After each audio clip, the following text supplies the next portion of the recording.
Deadpool.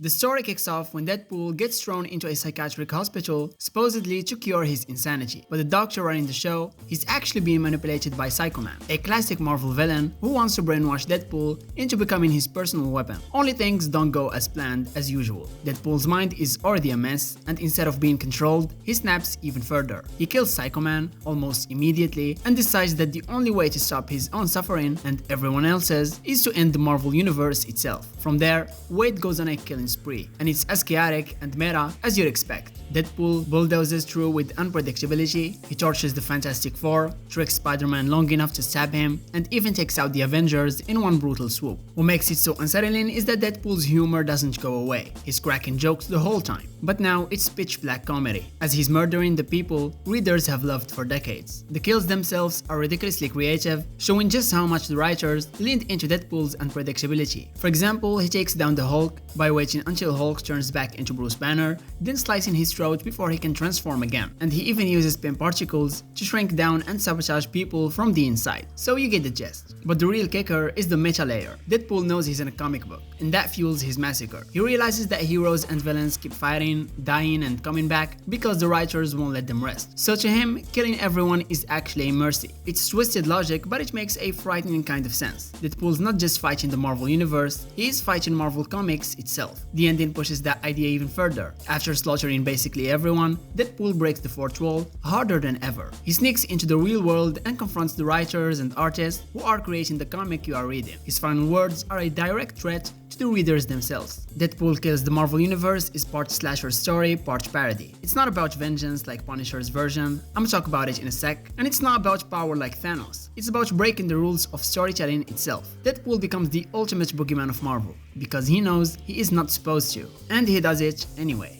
The Punisher. Frank Castle's tragic origin always circles back to the loss of his family, but in this one shot, Marvel cranks that pain up to 11. Instead of mobsters gunning them down in Central Park, his wife and kids are killed during a huge battle between superheroes and villains. Spider-Man, the Avengers, and the X-Men are all involved, and the collateral damage wipes out the castles. For Frank, that's the final straw. He decides that every single person with powers, no matter if they are hero or villain, is responsible. Once Frank sets his mind on something, there's no turning back. Using his military training and a cold tactical mindset, he goes on a calculated crusade. What makes it fascinating is that he doesn't just rely on brute force. He uses strategy. For example, he manipulates situations so heroes take each other out, exploits weaknesses they never expect a normal human to know, and arms himself with tech from the very villains he hunts. So it's about outthinking the gods of the Marvel Universe. The Punisher blew up all of the other X-Men and most of the major X-Men villains in a giant nuclear explosion on the moon. He then attacked Wolverine whilst he was drunk from drowning his sorrows after losing most of his friends, and during their fight, he stabbed Wolverine in the throat with a knife and in the chest with Wolverine's own claws and threw him into an electric generator. Wolverine's claws pierced the generator and Wolverine was electrocuted until he basically melted down to just his skeleton. That's how graphic the story is. And even Doctor Doom, Captain America, Kingpin, Spider-Man, someone Frank once admired, none of them escape his wrath. These deaths aren't flashy cosmic battles. They are cruel, personal, and grounded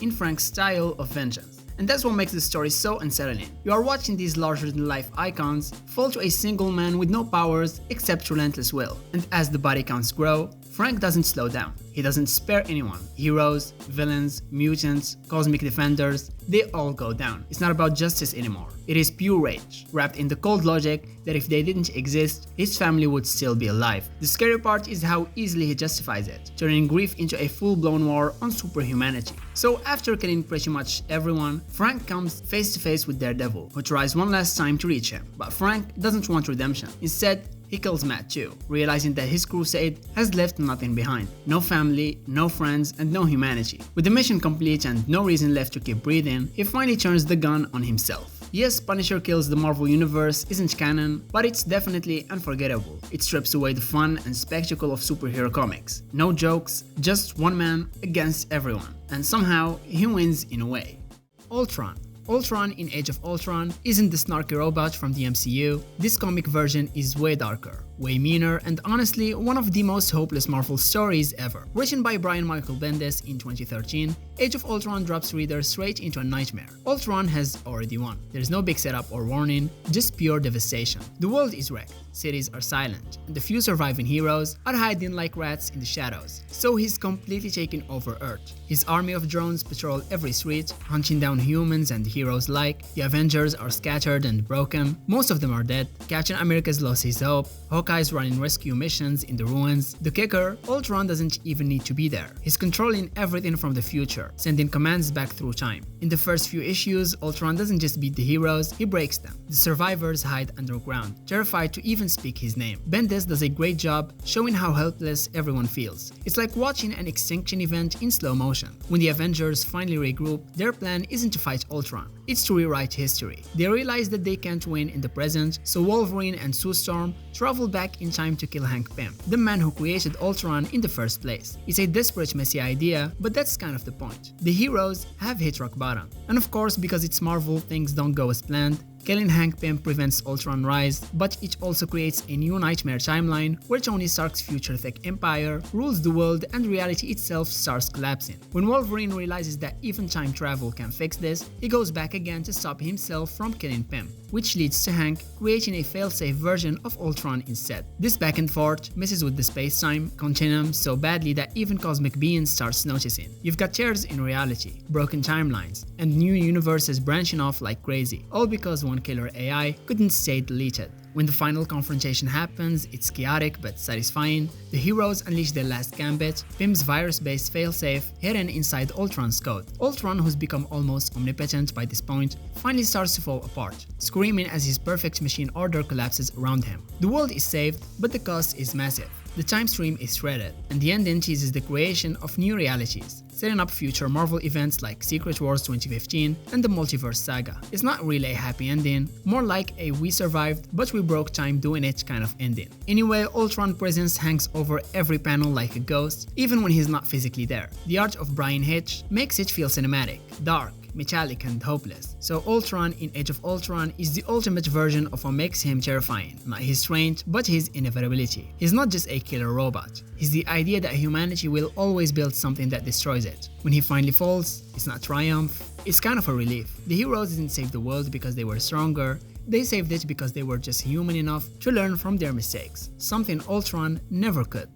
Doctor Doom. The story here begins with Victor Von Doom ruling Earth and holding the mantle of Sorcerer Supreme, while his Doombots calculate every threat that could end his reign. In the midst of this cold inventory, a figure from beyond steps into his throne room, Doom 2099, a future Victor from another timeline who does not ask for an audience so much as take it. He warns the Emperor that the greatest danger to the world is not the Avengers or the X-Men or the Fantastic Four, it is Doom himself. The Emperor laughs and calls it arrogance in a borrowed mask. Meister Hulk, Phoenix Rachel Summers, Cosmic Ghost Rider, Bishop, Deadlock, Old Man Logan, this hit squad assembled across eras that strikes the instant Doom 2099 signal, but the Emperor never flinches. He blinds the room with a whispered spell. He redirects Bishop's charge, he turns the penance back on Castle by reminding him of a life he failed to save, he catches Wolverine mid-fastball and opens a gate that drags the entire strike team back to the moment they came from. Then there is only Victor and the future Victor facing each other. Doom 2099 promises to finish what his allies could not.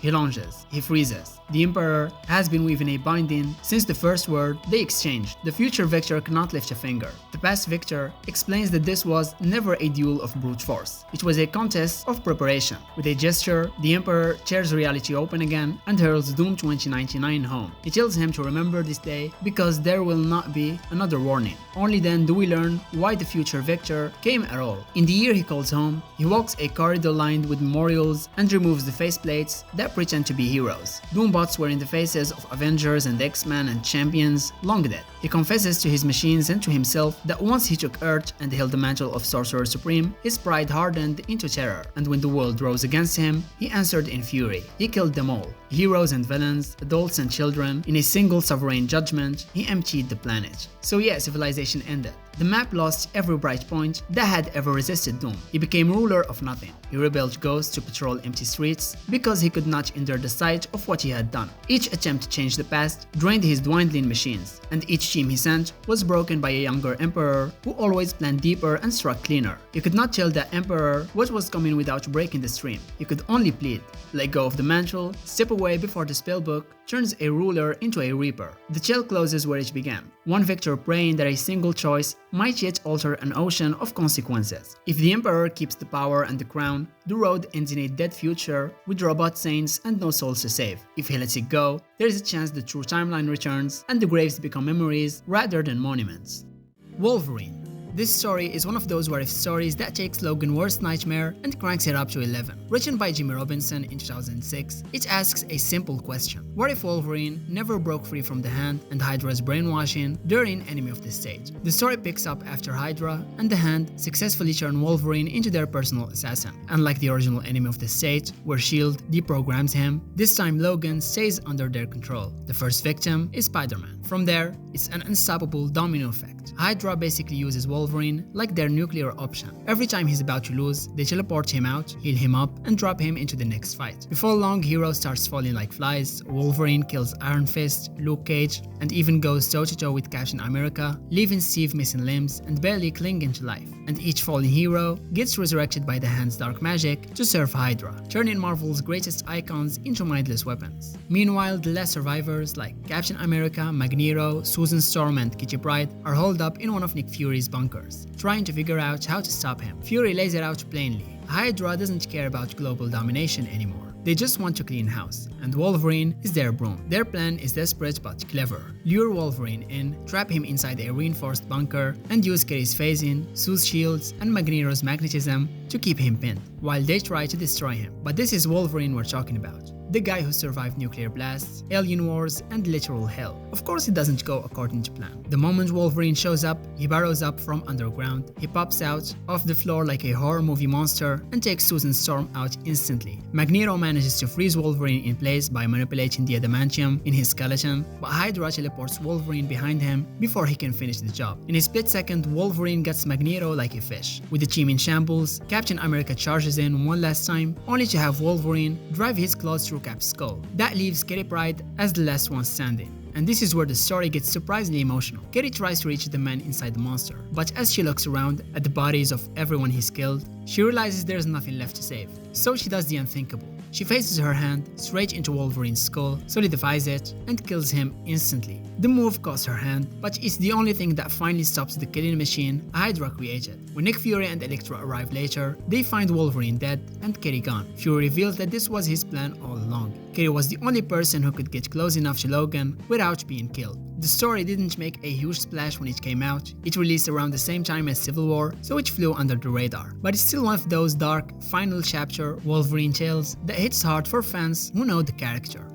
Deadpool again. Deadpool kills the Marvel Universe one last time is exactly what it sounds like. A bloody, chaotic goodbye tour for Wade Wilson. Except this time the carnage spans the entire multiverse. Instead of wiping out one world, Deadpool is traveling across dimensions, killing the most twisted versions of familiar heroes and villains. He is guided by a mysterious handler named Alfie, who gives him a reality-hopping device and a list of dangerous targets. Wade isn't doing this to be a hero. He just wants a mission deadly enough to finally end his miserable life. He starts off by killing the superior Spider-Man, Frankencastle, a possessed Daredevil, and even a Worldbreaker Hulk who gets accidentally teleported mid-fight. Things take a strange turn when the teleporter malfunctions and sends Wade to Earth 616. Alfie reveals this world isn't on the kill list, it's the one he's supposed to protect. But in typical Deadpool fashion, protection comes with a body count. He kills a symbiote corrupted doppelganger, takes down a Wakandan empire ruled by Killmonger, and ends Hydra Supreme Captain America, who's turned into a werewolf, by throwing him into a helicarrier's engine. The pattern is always the same. Find the weakness, break everything,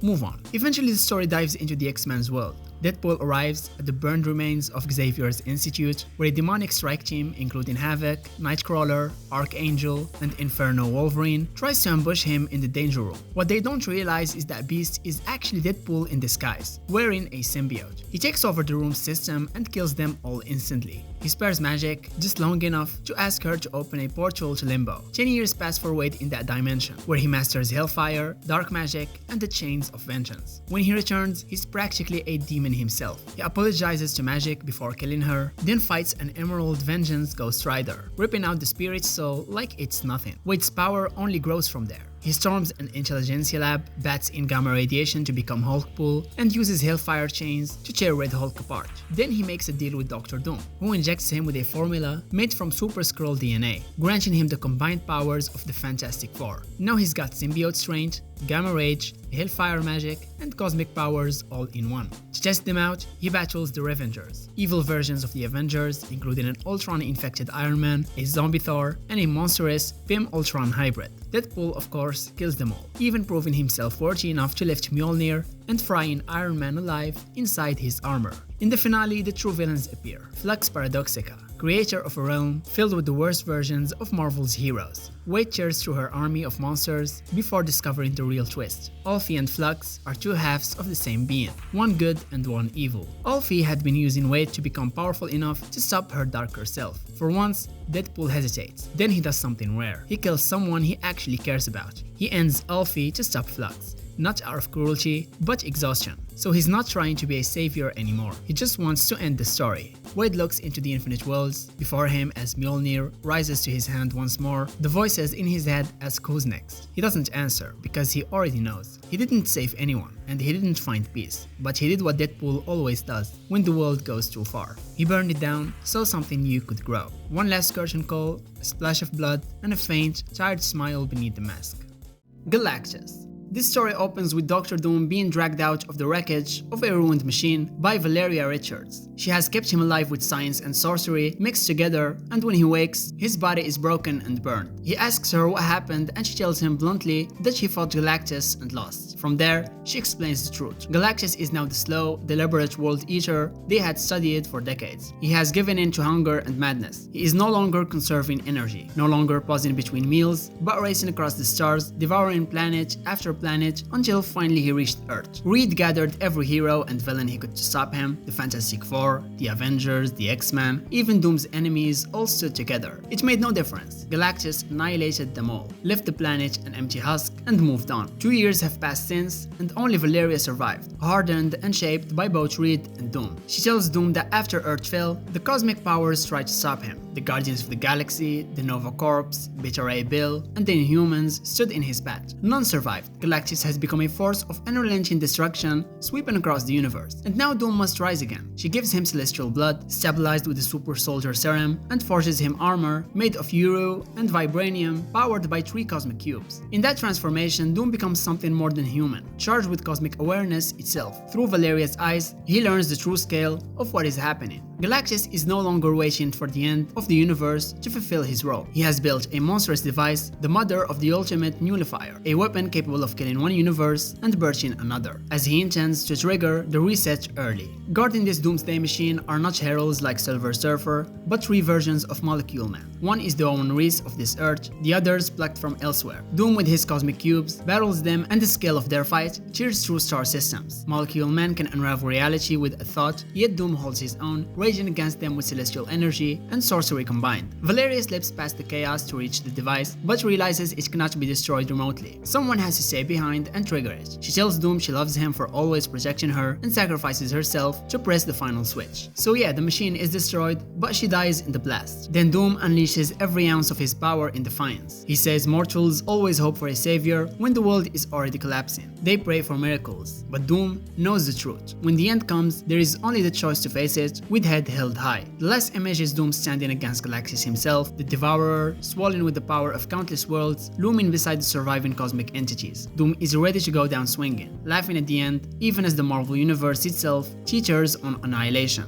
Thanos. We're not talking about snapping half the universe. We are talking about old man, end of time Thanos, who's killed literally everything and everyone. The story starts in the far future, where the earth is a desolate wasteland and the stars themselves are burning out. Thanos is still alive, but now he is so powerful and so ancient that he's conquered everyone and is just bored. Heroes, villains, cosmic gods, all of them have been crushed under his heel. And make no mistake, King Thanos did kill everyone. The Avengers, dead. The X-Men, gone. The Fantastic Four, obliterated. Even the cosmic pantheon like Galactus, the Celestials, the Elders of the Universe, all wiped out. Over centuries, he just kept grinding away until there was no one left to resist. And when you think about characters like Galactus or Eternity Fallen, it hammers home that this isn't just some alternate reality gag. This is the Marvel Universe, garroted to its bones. One of the scariest parts is that he doesn't even seem to care. The Punisher did it out of grief, Deadpool did it out of meta-awareness, but King Thanos, he just did it because he could. That cold indifference is worse than rage. It's not vengeance, it's not justice, it's not even chaos. It's the cosmic equivalent of an apex predator eating everything in the food chain and then wondering what's next for dinner. That's the energy King Thanos brings to the table. And the final what's next is the kicker. He wants to die. King Thanos realizes he's killed so much, so completely, that there's nothing left to conquer. And the big twist is that this Thanos isn't satisfied with being the only thing left. He summons his younger self to the future because he needs him to finish one final task. Imagine being so unstoppable that the only person left you can fight alongside is yourself. He was like, alright kid, finish me. That's his endgame. No domination, not survival, but death at his own hands. I mean, it's the only way his story could possibly end, because even that, the cosmic entity he's obsessed with, is done with him. So yeah, King Thanos killing the Marvel Universe isn't flashy, it is quiet, inevitable, and horrifying. It's the idea of a man who outlasted gods, heroes, villains, and time itself, and when all the dust settles, he realizes the only thing left to destroy is himself.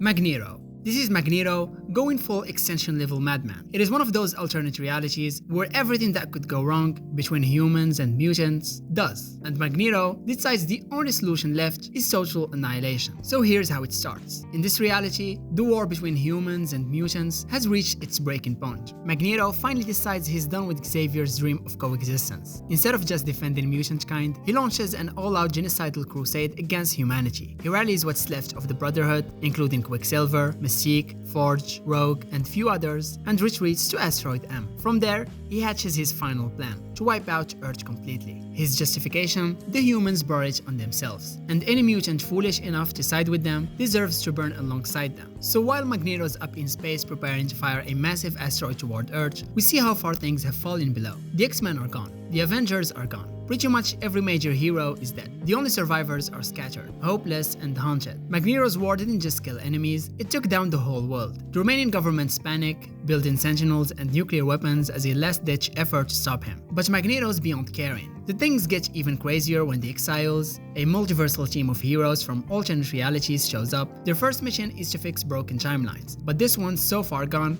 it's basically a graveyard. Among them is King Hyperion, a version of Hyperion who's like Marvel's Twisted Superman, and he's killed his own universe before. The Time Broker, the Exiles' cosmic overseer, sends them here to stop Magneto, but Hyperion has other plans. Instead of saving this world, he decides to take it over. He's fascinated by Magneto, sees him as a rival, and when Magneto offers him a place among his genetic equals in space, Hyperion just smirks and says no. Their confrontation is one of the wildest in Marvel's What If history. Magneto sends Wolverine, Rogue, and Mystique after Hyperion. Hyperion vaporizes Wolverine on the spot. When Magneto tries to crush him with the iron in his blood, Hyperion laughs it off because he's not from Earth, meaning his biology is completely immune to Magneto's power. The fight ends with Hyperion grabbing Magneto and flying him into space, giving him one last chance. Stop the asteroid, save the world, or die. Magneto refuses, because of course he does, and Hyperion kills him right there, leaving his body to drift in orbit as the asteroid keeps hurling toward Earth. And the worst part? Nobody wins. The asteroid strikes and Earth is obliterated.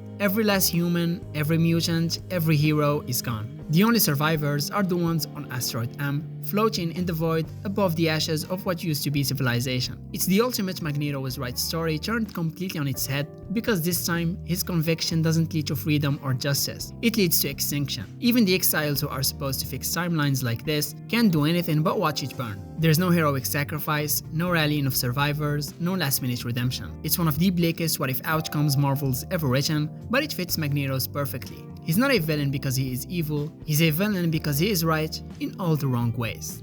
Sentry. This story begins in the era of Dark Reign, when Norman Osborn has replaced the Avengers with villains and manipulated Robert Reynolds into being his greatest weapon. In the main continuity of Siege, the Sentry fights Ares during the Battle of Asgard and burns himself out, but in this version, he fought Ares days before, so when the assault on Asgard finally begins, he is fully rested and overflowing with power. That small change rewrites everything. On the battlefield, Robert becomes unstoppable. Luke Cage is killed instantly with a hole punch through his chest, Thor is destroyed with ease, Captain America, the rallying heart of the heroes, is decapitated in one shocking moment, and without him, the Avengers lose all organization. It is not that the heroes give up, but that they cannot coordinate, and against a force like the Sentry, that is the same as surrender. From that point, the massacre is total. Iron Man, Wolverine, the X-Men, and every hero who rallies to defend Asgard is slaughtered. The villains Osborn Garrett stand by, a Sentry clears the field. Emma Frost is forced to watch Cyclops die in front of her, Doctor Doom appears cloaked in magic and drags a few survivors to safety. They regroup on Utopia, where the remnants of the mutant population remain, and there Loki arrives with a plan. He tells Reynolds the truth, that Bullseye murdered Lindy at Osborn's command. Robert does not believe him, so Emma uses her powers to reveal the memory directly, and the Void bursts free. Once the Void takes control, the Marvel Universe begins to unravel. Doom stands his ground and refuses to beg, but is annihilated instantly. Norman Osborn is killed with even less effort. Humanity launches weapons of war, but nothing makes a difference. The Void moves across the planet, wiping out every hero and villain who was not present in Asgard. He kills stragglers, loners, and whole groups in seconds. It is not a battle anymore, but a storm sweeping away everything in its path. The story is observed by a watcher who records the destruction. He notes that Earth falls first, then the moon, and then the Void begins to spread across the universe. The implication is clear. The Void has no limits. He can erase the Celestials, the cosmic entities, even Galactus himself. Nothing can resist him because his powers expand to match any threat. The Sentry was always a coin with Robert on one side and the Void on the other, and with Lindy gone and his mind broken, there is no one left to flip it back. What began as a twist on the Siege event ends as an extinction of reality. The heroes never rally, the villains never turn the tide, and there is no final miracle. There is only the Void consuming everything and a watcher bearing witness to silence.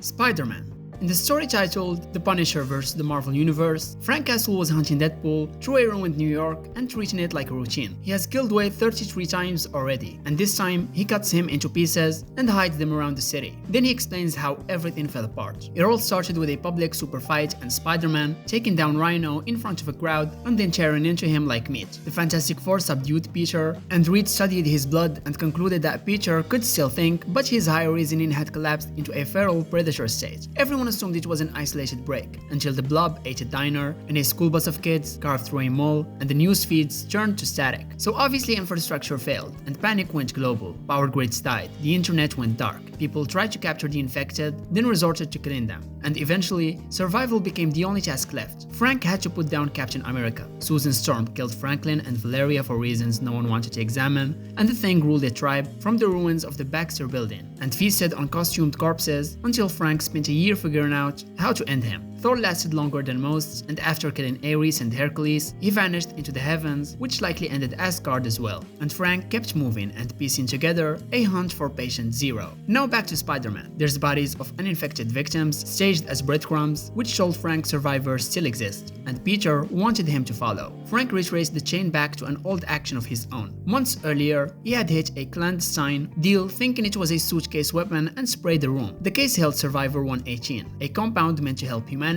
survive nuclear winter, but instead leaked into water and crops and traveled with people everywhere. Frank's exposure made him resistant and everyone else became carriers. 7 months later, Peter's freakish attack on Rhino was not a mad glitch. It was the first obvious break in a world already poisoned. Then Frank evades a starving Hulk by snapping off one of Wolverine's adamantium claws and driving it through Hulk's eye for a distraction. He rescues a priest and a child from a symbiote trap and gets lured into another by a resurrected Deadpool. Back at Frank's grim trophy hall of severed heads, the priest preaches mercy, but Frank explains the new match. There are only infected and uninfected. Then Deadpool arrives under a flag of truce and says his boss called Zero wants to talk. Spider-Man appears and snatches the priest and the kid and forces a meeting. Peter tells his side. The world fractured into tribes and warlords, and the weak clung to the strong. With spider sense and speed, Peter could carve through most infected metahumans and gather a city of followers, but someone worse was orchestrating the carnage. He calls that figure the King of Death and offers Frank a bargain. Retrieve my mate, and I will give you the survivors, and I will keep Manhattan, and you can have the rest of the world to cleanse. Frank agrees and marches into the King of Death's territory with Deadpool and a few guides. The survivors he sees are bait. Frank fights through it and finds Mary Jane Watson alive before being captured, and the King of Death is revealed to be Wilson Fisk. Deadpool slips his bonds by clawing the Red Skull into carelessness and frees Frank. Together they smash the camp while Mary Jane begs Frank not to betray Spider-Man's location even if she dies. Frank evacuates the innocents, then turns the place into a killing floor. Fisk is executed mid-sentence, and Frank brings Mary Jane back to Peter, who embraces her and thanks Frank and calls him a good man. And in that quiet moment, Frank ends it. He shoots Spider-Man in the head because he does not make deals with monsters. He sees only survivors and wolves, and Peter is the wolf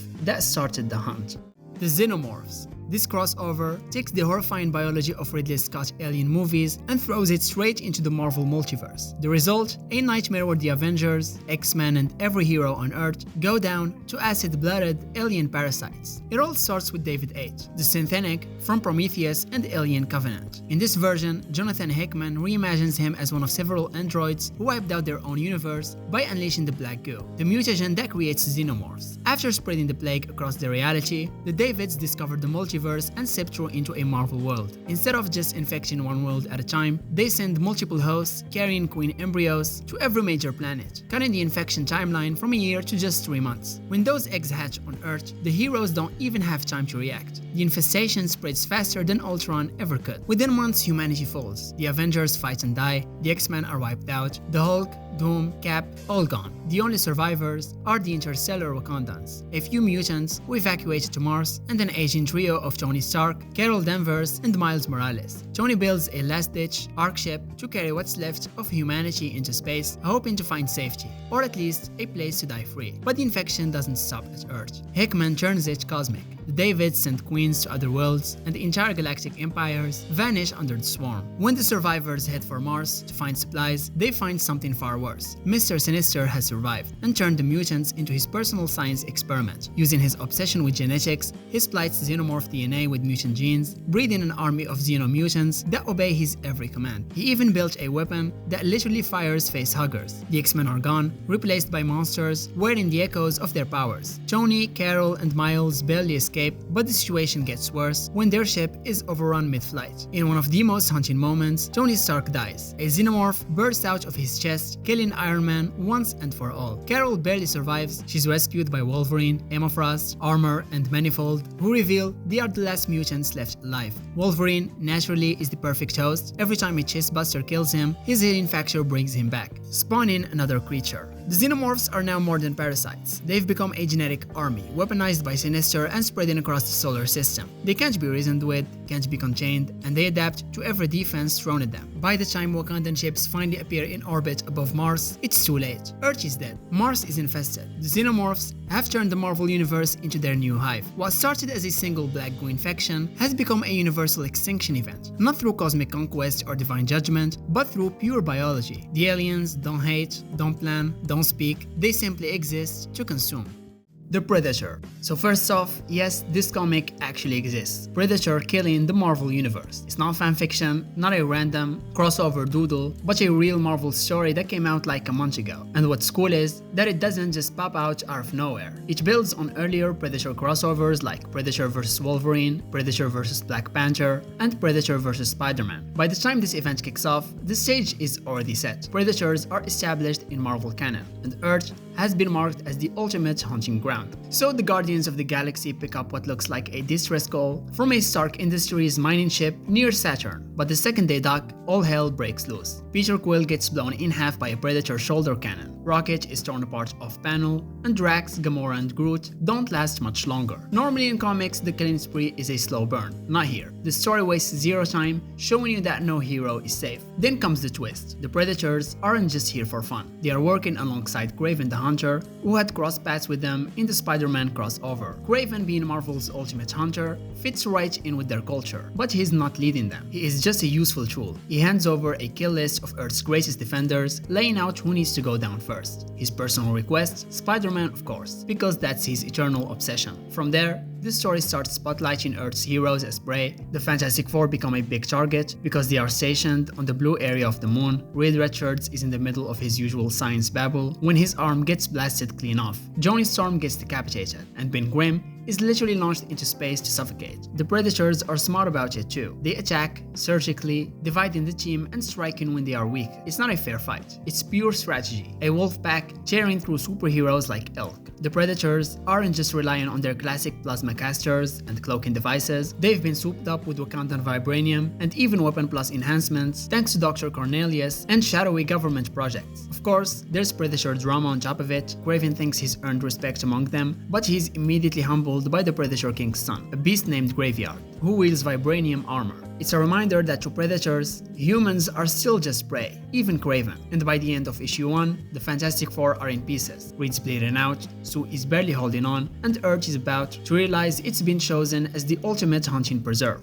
The zombie virus. Marvel Zombies is not just a zombie outbreak. It's an apocalyptic cosmic plague that doesn't just kill heroes, it consumes them, body and soul. This version of the Marvel Universe starts in an alternate reality known as Earth 2149, and the outbreak spreads faster than anything the multiverse had ever seen. It all begins when a mysterious virus from another dimension infects Earth's mightiest hero, the Sentry, turning him into the first zombie. Once infected, he attacks the Avengers, and within hours, the virus spreads through bites and scratches, taking down the biggest names in Marvel history. What makes it horrifying isn't the gore, it's the fact that they still think and feel like heroes. They know they are killing innocents. They hate themselves for it, but the hunger is stronger than any moral compass. Spider-Man sobs after devouring Mary Jane and Aunt May, and the virus doesn't stop with Earth's heroes either. It escalates fast. Once the infected superheroes realize they can't die easily, they wipe out every remaining human on the planet. Then, when there's nothing left to eat, Galactus arrives, and you know, Marvel Zombies isn't playing around when Galactus himself becomes the next course. The surviving zombie Avengers, led by a monstrous Iron Man, Hulk, and Thor, ambush the World Devourer and actually eat Galactus alive. And after consuming his cosmic energy, they evolve into something worse. Zombie gods with the power cosmic,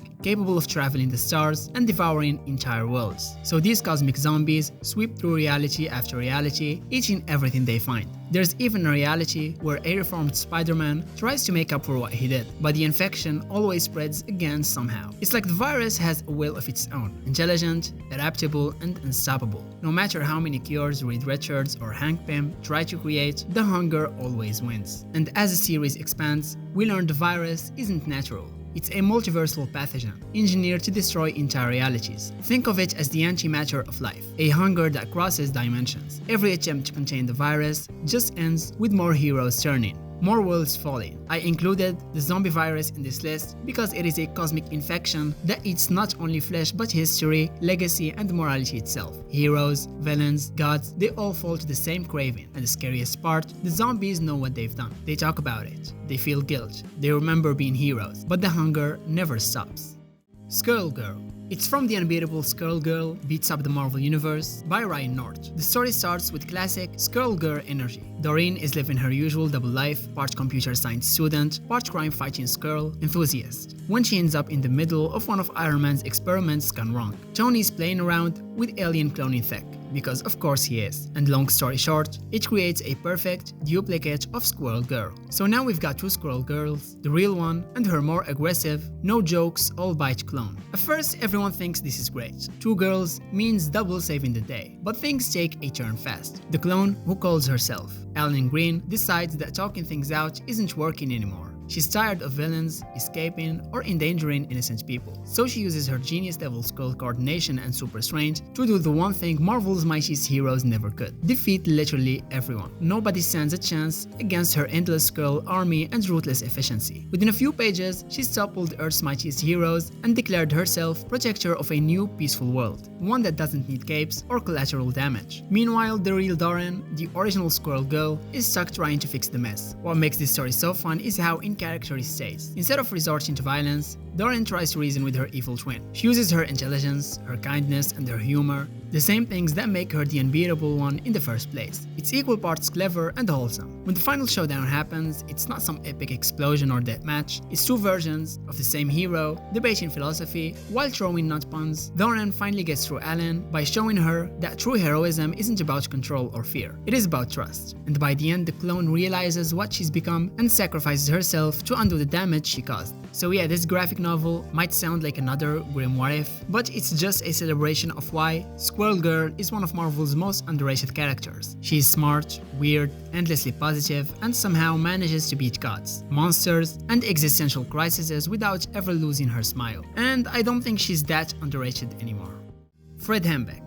Fred Hembeck Destroys the Marvel Universe isn't your typical world-ending story full of cosmic explosions and tragic sacrifices. It's a full-on parody massacre, released in 1989 as a one-shot comic. It's written and drawn by cartoonist Fred Hembeck, who's famous for his doodly, curly-kneed art style and fourth-wall breaking humor. The story kicks off when Hembeck, who basically plays himself, is invited by Marvel's editors to work inside the Marvel Universe. Once he's there, he's not some all-powerful being at first. He's just a cartoonist who gets way too comfortable hanging out with superheroes. But then things start getting weird. Hembeck realizes that, as the artist, he actually has control over what happens on the page. And because this is a parody, he doesn't use that power for heroics or moral lessons. He uses it to erase characters, one after another. From there, the chaos ramps up fast. Hembeck doesn't kill people with weapons or powers, he just draws them out of existence. He makes heroes disappear mid-sentence, blows up villains because it's funny, and even mocks the most sacred Marvel moments. Everyone from Captain America to Doctor Doom falls victim to him. By the end, literally everyone is gone. It's Marvel's entire history wiped out. So basically, it's not mean-spirited or edgy like Deadpool kills the Marvel Universe. It's more like if Marvel let a fan roast them for 40 pages straight. Hembeck pokes fun at cliches, continuity problems, and all the little quirks that fans love to joke about.